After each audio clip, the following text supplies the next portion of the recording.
Saludos muy queridos hermanos en Cristo Jesús y amigos que me están viendo. Soy el pastor misionero José Maidana, predicando desde la República del Paraguay. Y hoy quisiera continuar con esta serie de sermones que estamos hablando sobre el Evangelio según San Mateo, en el capítulo 13, sobre las parábolas del reino de los cielos. Y hoy nos tocaría la tercera parábola, la semilla de mostaza. Vamos a orar entonces a nuestro Padre Celestial para que Él bendiga su palabra. Oremos. Padre, te damos tantas gracias por este precioso día que tú nos das nuevamente. Y gracias, Señor, porque podemos abrir tu palabra y quedarnos expectantes por todo lo que tú has de decirnos a través de ella. También habla a nuestro corazón a través de tu Espíritu Santo, tomando todas estas expresiones que tomamos de tu palabra, Señor, aplícalas a nuestra vida espiritual. Rogamos por aquellos que están sufriendo, que están padeciendo de alguna u otra forma, Señor, por todo lo que está sucediendo en este mundo. Rogamos, Señor, que pronto todo esto pueda solucionarse. Ponemos en tus manos. Señor, bendigas tu palabra, tú la uses desde principio al fin. Bendigas aquí a tu siervo también, Señor. Nos ponemos en tus manos. En el nombre de nuestro Salvador, el Señor Jesucristo, te pedimos todas estas cosas en acción de gracias. Amén. Recuerde que una parábola es una enseñanza o historia terrenal con un significado espiritual o celestial. Y en Mateo capítulo 13 tenemos 7 parábolas que son los misterios del reino de los cielos. Estas cubren el espacio histórico desde la primera venida del Señor Jesucristo a este mundo en su ministerio terrenal hasta la segunda venida y su entrada al reino mesiánico o milenial. Hay que tener presente que estas 7 parábolas forman parte de un discurso completo y conectado entre sí, cuya enseñanza debe ser necesariamente coherente y armoniosa en todo. Por lo tanto, es obvio que esta tercera parábola no puede entrar en conflicto con las enseñanzas de las 2 primeras parábolas que vimos. En la primera parábola, la del sembrador, nuestro Señor señaló que un 75% del suelo era desfavorable y que solo un 25% es buena tierra y crecería allí la buena semilla. Y aprendimos de esta parábola que no todos los que escuchan el Evangelio se van a salvar. El sembrador y la semilla ciertamente son buenos, pero el terreno donde cae la semilla no. En la segunda parábola se ve la cizaña que es sembrada entre el trigo y el Señor declaró que éstas deberían continuar creciendo juntas hasta el tiempo de la siega, que Él define como el fin de este siglo. ¿Y cuál fue la enseñanza que aprendimos allí? Que hay un cristianismo falso de nombre dentro y fuera de las iglesias y que al final de esta dispensación de la gracia, el Señor va a separarla a una y va a llevarla al granero celestial y a la otra va a ser quemada en el horno de fuego. Ahora veamos lo que dice esta parábola de la semilla de mostaza en Mateo capítulo 13, versículos 31 y 32. Dice así la palabra del Señor. Otra parábola les refirió diciendo: el reino de los cielos es semejante al grano de mostaza que un hombre tomó y sembró en su campo, el cual a la verdad es la más pequeña de todas las semillas, pero cuando ha crecido es la mayor de las hortalizas y se hace árbol, de tal manera que vienen las aves del cielo y hacen nidos en sus ramas. Esto nos enseña el por qué hay muchos falsos cultos en el mundo y seguro que se encuentra unos cuantos alrededor de su casa, de donde usted vive, ¿no es cierto? No solo hay los que rechazan el mensaje del Evangelio o los que imitan el mensaje del Evangelio, sino que también hay aquellos que pervierten, que corrompen el mensaje del Evangelio. Ahora debemos entender algo, que los cultos falsos no le tomaron por sorpresa al Señor Jesucristo. Por lo tanto, no nos debe sorprender que en este mundo esté lleno de cultos falsos, de religiones falsas, de cristianos falsos, apóstatas, que asisten religiosamente a sus respectivas iglesias, pero que sus vidas no cambian, no viven de acuerdo a la palabra del Señor, no viven vidas justas y santas, apartados del pecado. No son solamente hipócritas, sino que además son miembros de iglesias falsas. Estas religiones falsas pueden estar muertas o pueden tener un ardiente celo por sus cosas, pero esas cosas no están basadas en la palabra del Señor ni traen honor y gloria a su nombre. Pero, ¿cómo llegó a pasar todo esto? Bueno, este es el misterio de la semilla de mostaza, y el diablo tiene muchas formas de arruinar y perjudicar la obra de Dios. En la parábola del sembrador, el diablo robó la semilla. En la parábola de la cizaña, el enemigo sembró la mala semilla. Y en la parábola de la semilla de mostaza, Satanás pervierte y corrompe la semilla. Esta parábola tiene 4 figuras centrales.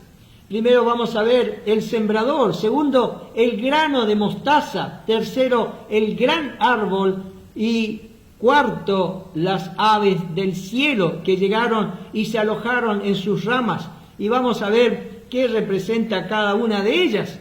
La explicación popular y actual de esta parábola es que estaban destinadas a anunciar el éxito glorioso del Evangelio. Por lo tanto, la semilla de la mostaza es considerada como una figura de la rápida extensión del cristianismo y la expansión de la iglesia de Cristo, teniendo un comienzo insignificante, pero sus proporciones han crecido enormemente y seguirá así hasta que finalmente cubra la tierra. Bueno, vamos a ver que esta interpretación es imposible de sostener. El primer punto, entonces, el sembrador. En Mateo 13:31 dice, otra parábola le refirió diciendo, el reino de los cielos es semejante al grano de mostaza que un hombre tomó y sembró en su campo. ¿Quién es el que siembra la buena semilla? Aquí la palabra del Señor nos dice, en Mateo 13:37, respondiendo él les dijo, el que siembra la buena semilla es el Hijo del Hombre. Es muy importante entender que el sembrador es el Hijo del Hombre, porque más tarde él mismo fundó su iglesia y Jesús dijo que él la iba a edificar. En Filipenses 1:6 dice, estando persuadido de esto, que el que comenzó en vosotros la buena obra la perfeccionará hasta el día de Jesucristo. Habrá una cosecha, Dios así lo prometió, porque el sembrador es el Señor Jesucristo. Esa buena cosecha será sembrada y es sembrada por nuestro Salvador. Bueno, el segundo punto dice el grano de mostaza. La semilla de mostaza normalmente produce una hierba, más como un arbusto, no es un árbol. El diccionario dice que las plantas de mostaza blanca y negra pueden alcanzar más de 1 metro de altura y la mostaza castaña o china hasta 70 u 80 centímetros de altura, y todas ellas producen unas bonitas y deliciosas flores amarillas. La Biblia hace una clara distinción entre hierbas y árboles. Miremos allá en Génesis capítulo 1, versículos 11 y 12, dice, después dijo Dios, produzca la tierra hierba verde, hierba que dé semilla, árbol de fruto que dé fruto según su género, que su semilla esté en él sobre la tierra. Y fue así. Produjo pues la tierra hierba verde, hierba que da semilla según su naturaleza, y árbol que da fruto cuya semilla está en él según su género. Y vio Dios que era bueno. ¿Qué es lo que Dios nos dice aquí? Que hay hierba que da fruto según su género, y hay árboles que dan fruto según su género. Pero note que las hierbas no producen árboles, ni los árboles se convierten en hierbas. Dios está hablando aquí de algo que es sobrenatural, está hablando de un desarrollo extraño, está hablando de los misterios del reino. Por ejemplo, no es normal el tener cizaña junto con el trigo. Jesús dijo que esta planta de mostaza se convirtió en un árbol, allá en el versículo 32. Lucas dice que se convirtió en un gran árbol, en Lucas 13, 19. Y en Marcos, allí, capítulo 4, versículo 32, dice que tenía grandes ramas. Una hierba que crece hasta convertirse en un árbol es algo desconocido en el mundo natural. Esto es una anomalía, una monstruosidad. Ninguna planta de mostaza podría hacer esto. Este no es un crecimiento natural y saludable. Esto es un crecimiento anormal y pervertido. Esta es una descripción perfecta de la cristiandad con su falsa grandeza, el ecumenismo, el enorme aparato del Consejo Mundial de Iglesias y la teología liberal que tuvieron sus orígenes, sí, allá en el cristianismo del grano de mostaza, pero que se desfiguraron, se hicieron una monstruosidad. Todo esto es el sistema del diablo, el que está floreciendo y creciendo. La Biblia dice que el reino de los cielos es como un grano de mostaza, muy pequeño, y que ese grano de mostaza, dice aquí, es la semilla más pequeña de todas las semillas que existen. En Lucas 12:32 dice, no temáis, manada pequeña, porque al Padre ha placido daros el reino. No temáis, manada pequeña, dice. ¿Por qué Jesús compara el reino de los cielos con un grano de mostaza? Porque el énfasis aquí es la pequeñez del grano de mostaza. Nosotros somos un rebaño pequeño, somos la minoría, somos relativamente un puñado de fieles. El Señor dijo allí en Mateo capítulo 7, versículos 13 y 14, entrad por la puerta estrecha, porque ancha es la puerta y espacioso el camino que lleva a la perdición, y muchos son los que entran por ella, porque estrecha es la puerta y angosto el camino que lleva a la vida, y pocos son los que la hallan, pocos. Entonces, el grano de mostaza, la semilla más pequeña, pero qué poder que contiene. Lo más grande que tiene el cristiano y el verdadero cristianismo es ignorado por este mundo. Es que Jesús, el Hijo de Dios, se encarnó, se hizo hombre y habitó entre nosotros y murió en la cruz del Calvario para darnos vida, para dar vida a todo aquel que cree. ¡Qué privilegio y qué poder de Dios es esto, lo que es el Evangelio! La semilla, esa pequeña semilla de mostaza, es la verdad de la palabra de Dios, y aunque pequeña, ciertamente es fuerte y está saturada de vida que se reproduce. El Señor Jesucristo dijo, hablando de esa pequeña semilla de mostaza allí en Mateo capítulo 17, versículo 20, porque de cierto os digo que si tuviere fe como un grano de mostaza, diréis a este monte, pásate de aquí allá, y se pasará, y nada os será imposible. Entonces el mensaje del Evangelio, ciertamente dice la palabra de Dios, es poder de Dios para salvación a todo aquel que cree. Pero este mensaje del Evangelio, para este mundo que le da la espalda al Señor, no le importa, no le da importancia para nada.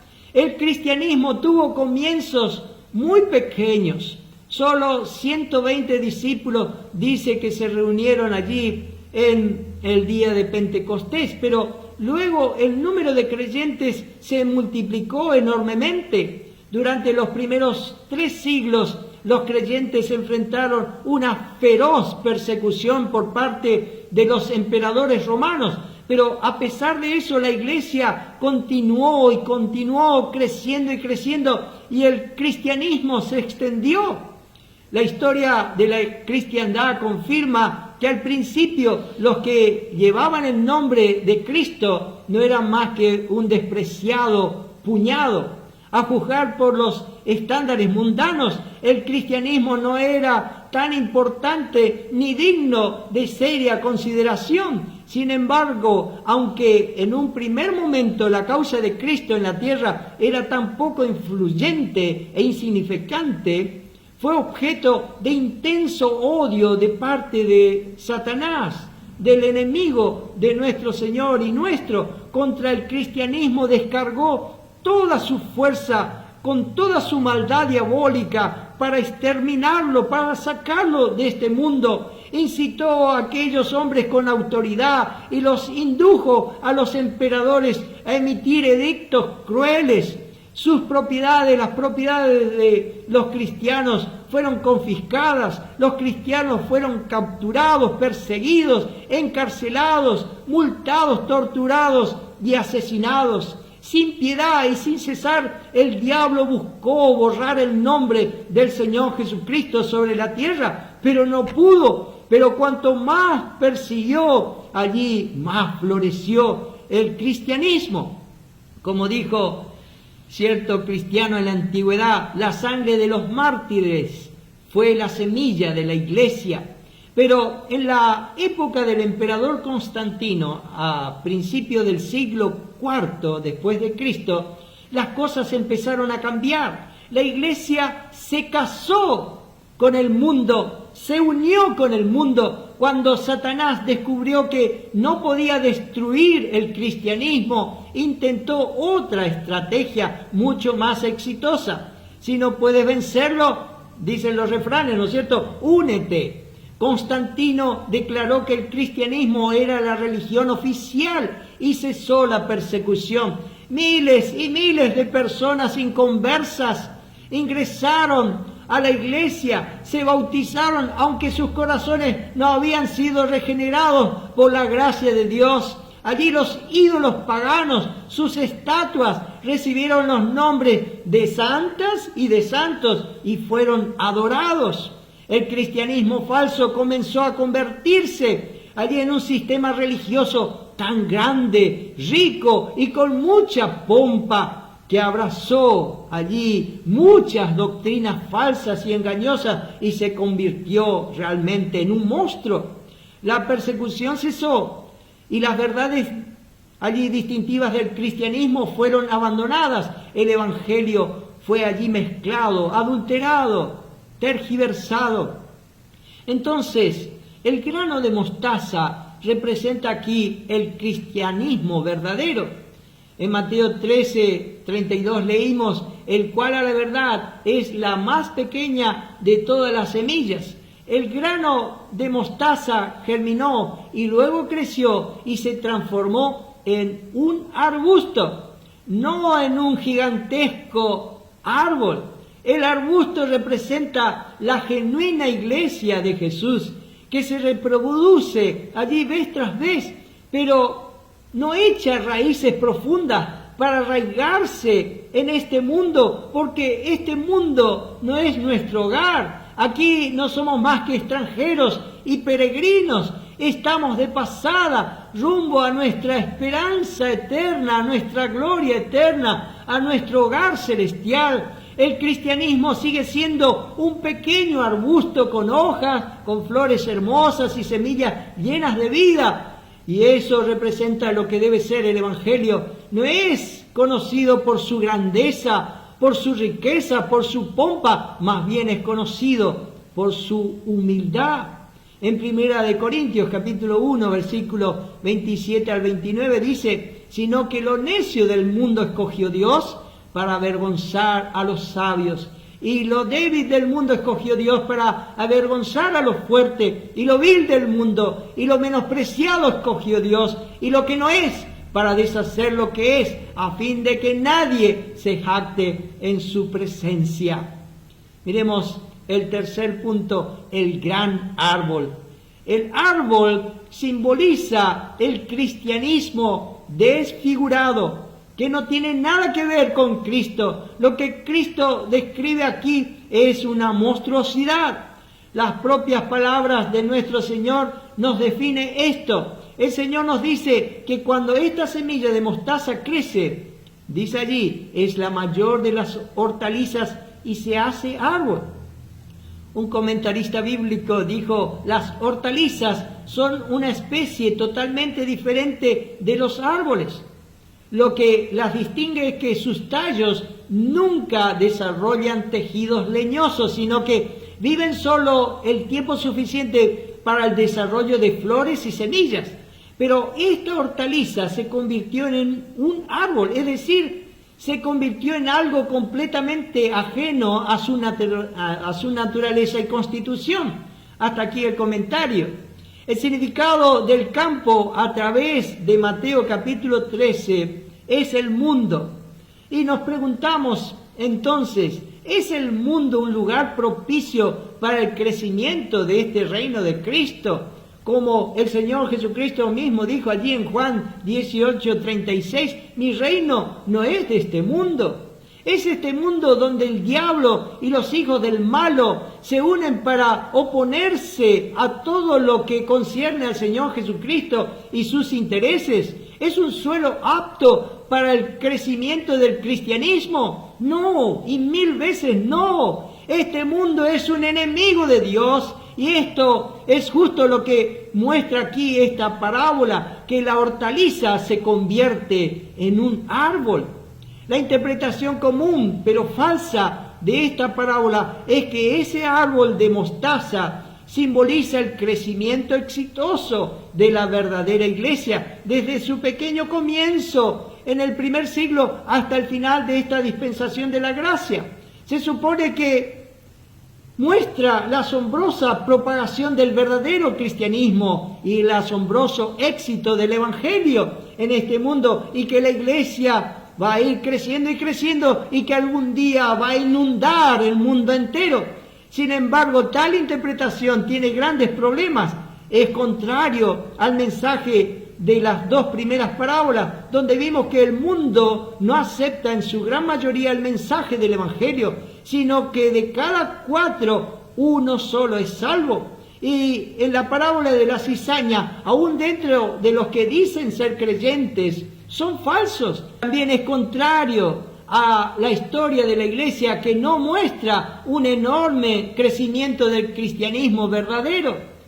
Los verdaderos creyentes siempre han sido odiados, siempre han sido perseguidos en este mundo, y el Señor una y otra vez afirmó que los suyos no eran de este mundo, como Él tampoco. En Juan 17:14 dice, yo les he dado tu palabra y el mundo los aborreció porque no son del mundo, como tampoco yo soy del mundo. Los verdaderos cristianos siempre han sido una minoría, y el asombroso crecimiento siempre ha estado relacionado con los grandes sistemas religiosos como el catolicismo romano.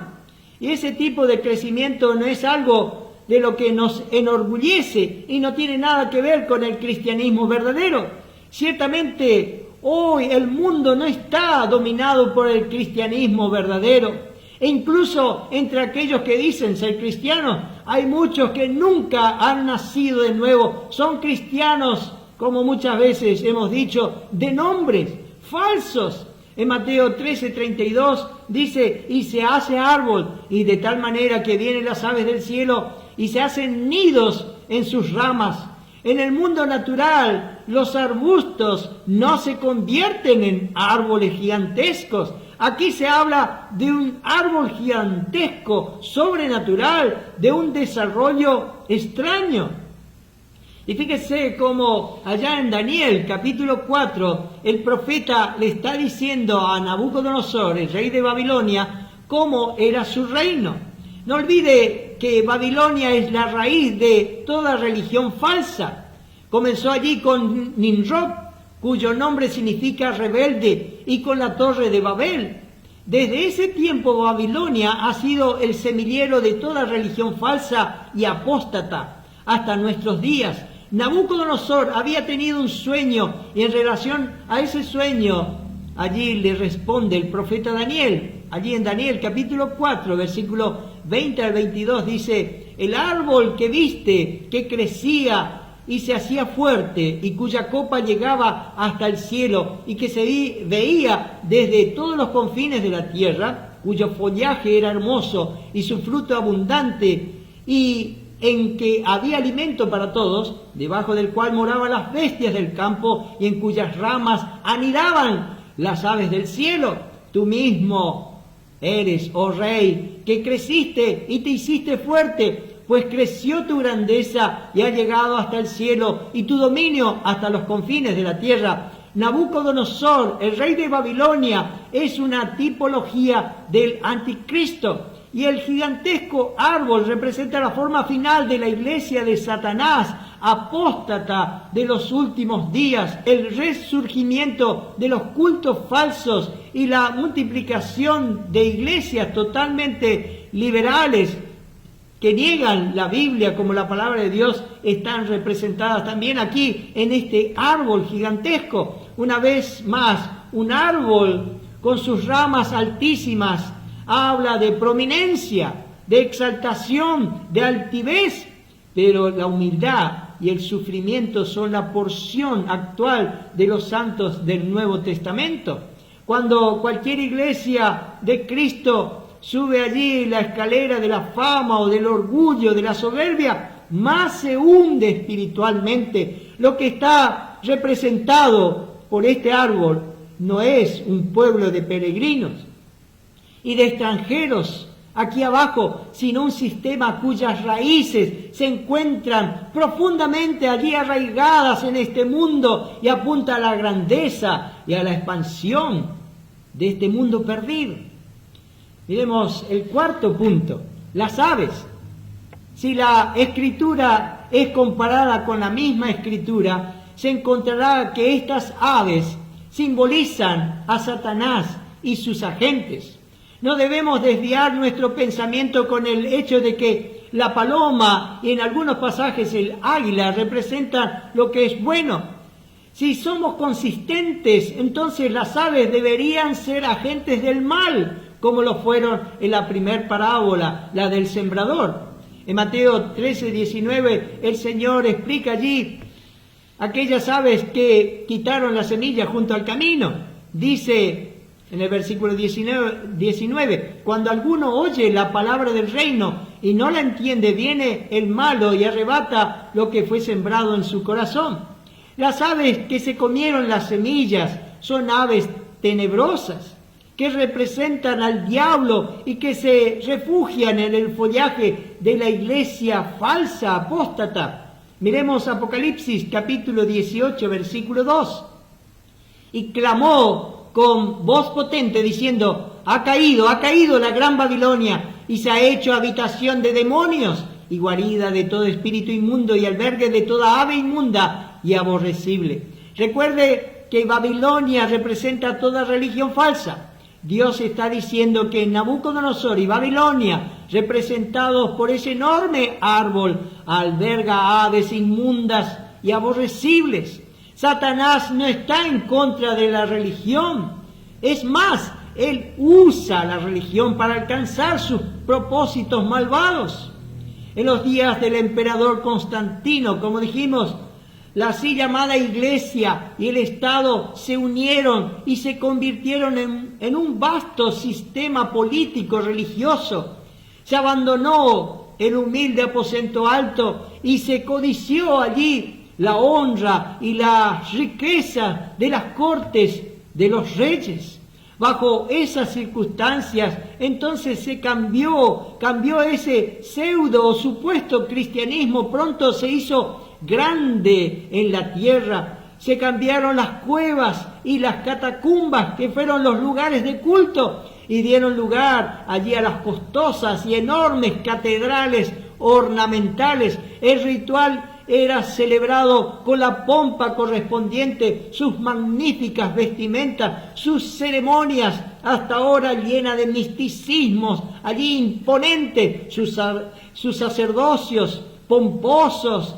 Todo atrajo a los no regenerados y multitudes se hicieron miembros de la iglesia falsamente llamada cristiana, porque en realidad de Cristo no tienen nada. Cada vez fueron más y más los líderes que buscaron ese poder aquí en este mundo y se aseguraron esos altos cargos allí en las religiones cristianas. Por tanto, encontramos a las aves, los agentes de Satanás, alojándose en las ramas del árbol, asegurando los puestos de poder y dirigiendo las actividades de la falsa cristiandad.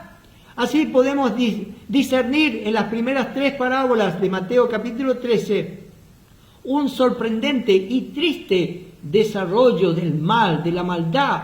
En la primera, el diablo arrebató parte de la buena semilla. En la segunda parábola se la ve involucrado allí en el trabajo de imitación. Y en la tercera parábola, esta que estamos estudiando, se nos muestra el cristianismo allí corrompido, ofreciendo refugio a las aves que son demonios. Pronto estos hombres no regenerados causaron que la verdad bíblica se diluyera, que la disciplina se relajara, en lugar de las miradas y los afectos allí estuviesen en las cosas de arriba, donde está Cristo sentado a la diestra de Dios. Ellos han puesto y ponen sus miradas en las cosas terrenales. Pronto el cristianismo dejó de ser odiado por el no regenerado, y esa gran separación entre el mundo y la iglesia, ese abismo que existía, se terminó porque empezaron a abrazar al mundo, a hacerse amigos de este mundo, pero enemigos de Dios. La falsa llamada cristiandad de hoy es el lugar de descanso para los hombres malvados bajo influencias demoníacas.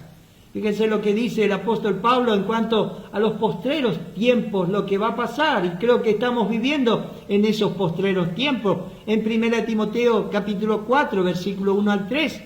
Pero el Espíritu dice claramente que en los postreros tiempos algunos apostatarán de la fe, escuchando a espíritus engañadores y a doctrinas de demonios, por la hipocresía de mentirosos que, teniendo cauterizada la conciencia, prohibirán casarse y mandarán abstenerse de alimentos que Dios creó, para que con acción de gracias participasen de ellos los creyentes y los que han conocido la verdad.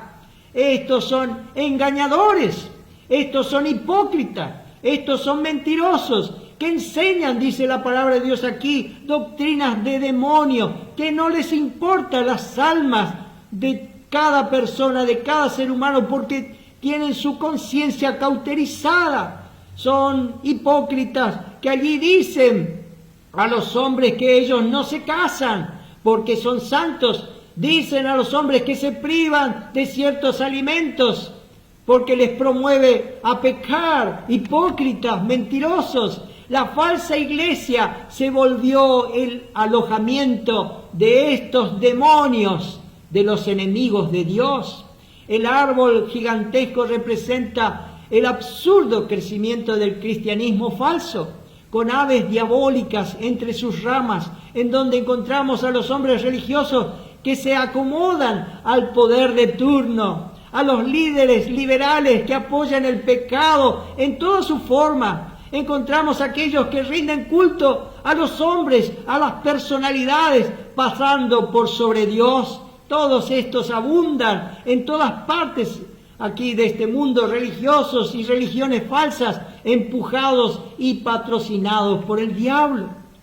Miremos el último punto.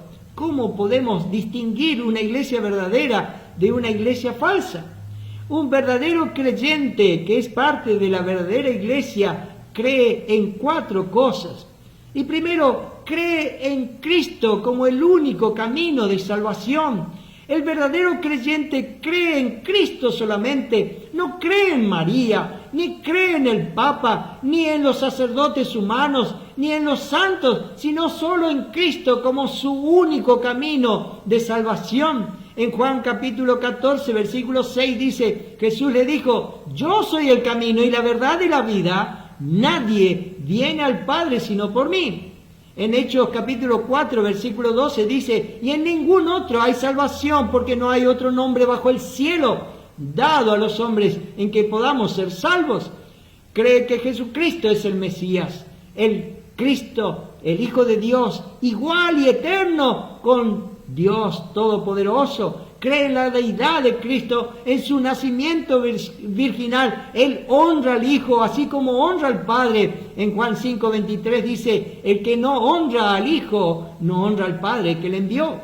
Segundo, cree en la Biblia como la única autoridad infalible. Su fe no está en las tradiciones de los hombres, tradiciones eclesiásticas. No está su fe en los libros apócrifos, falsos, ni en las decisiones de los concilios eclesiásticos, ni en lo que puedan enseñar los sacerdotes, ni en lo que dice el Papa, ni en lo que escribieron los padres de la Iglesia, ni en la ciencia, ni en la tecnología, ni en el libro del Mormón, ni en los libros de Elena G. de White, ni el Corán. Su fe está basada únicamente en la Biblia, solamente en la palabra de Dios. En 2 Timoteo capítulo 3, versículos 16 y 17 dice, toda la Escritura es inspirada por Dios y útil para enseñar, para redarguir, para corregir, para instruir en justicia, a fin de que el hombre de Dios sea perfecto, enteramente preparado para toda buena obra. En Isaías capítulo 8, versículo 20, dice el profeta, a la ley y al testimonio, si no dijeren conforme a esto, es porque no les ha amanecido. Un verdadero creyente que es parte de la verdadera iglesia cree, y el tercer punto, en la gracia como único medio de salvación. Él cree en la salvación por gracia, por medio de la fe en la sangre del Señor Jesucristo derramada allí en el Calvario y en su obra expiatoria como la única base para el perdón de nuestros pecados. Escuche con atención lo que le voy a decir. No es en la sangre de Cristo y algo más. No es en la fe más obra. No, es únicamente en el Señor Jesucristo, en su obra redentora, en esa obra en la cual Cristo pagó por mis pecados para liberarme de la condenación de mi alma, para liberarme allí del pecado y de Satanás. La salvación es confiar en Jesús como su Salvador personal.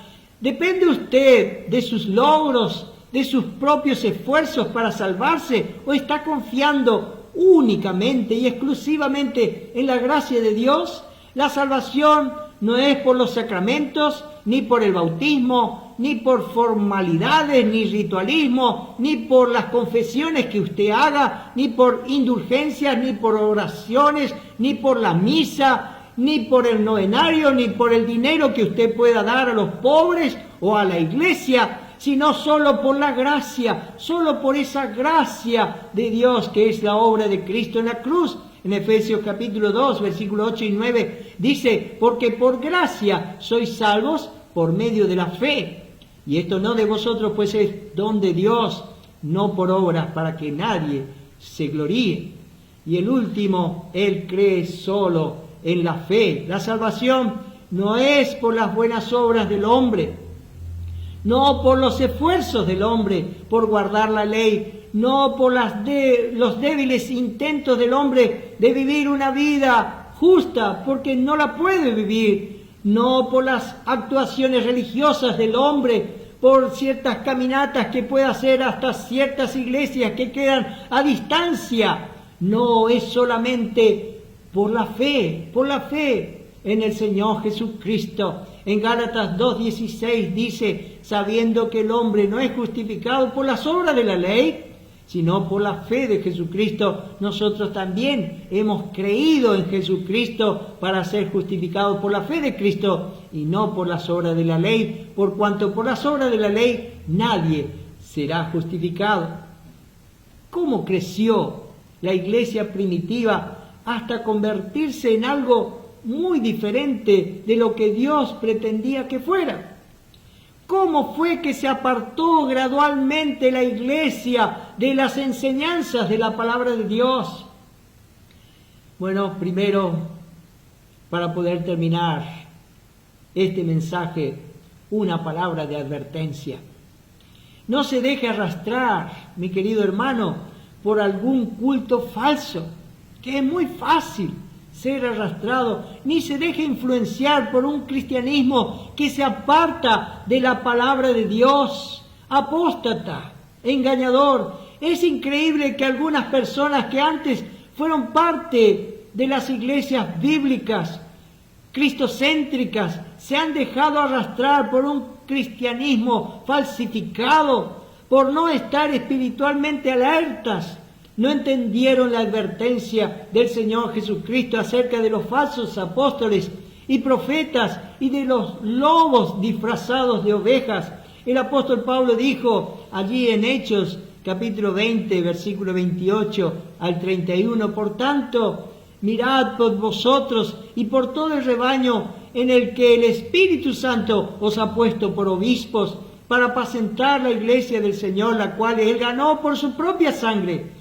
Porque yo sé que después de mi partida entrarán en medio de vosotros lobos rapaces que no perdonarán al rebaño, y de vosotros mismos se levantarán hombres que hablen cosas perversas para arrastrar tras sí a los discípulos. Por tanto, velad, acordándoos que por 3 años, de noche y de día, no he cesado de amonestar con lágrimas a cada uno.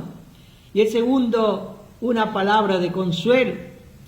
Amigo, hermano en la fe, no debemos tener temor de los cultos o del cristianismo apóstata, porque la verdad es siempre más fuerte que la mentira, aunque en el mundo y en la sociedad actual en la que vivimos digan y practiquen todo lo contrario o nos rodeen allí de su falsedad. La palabra de Dios, allí predicada y enseñada como debe de ser enseñada, ahuyenta a estos falsos.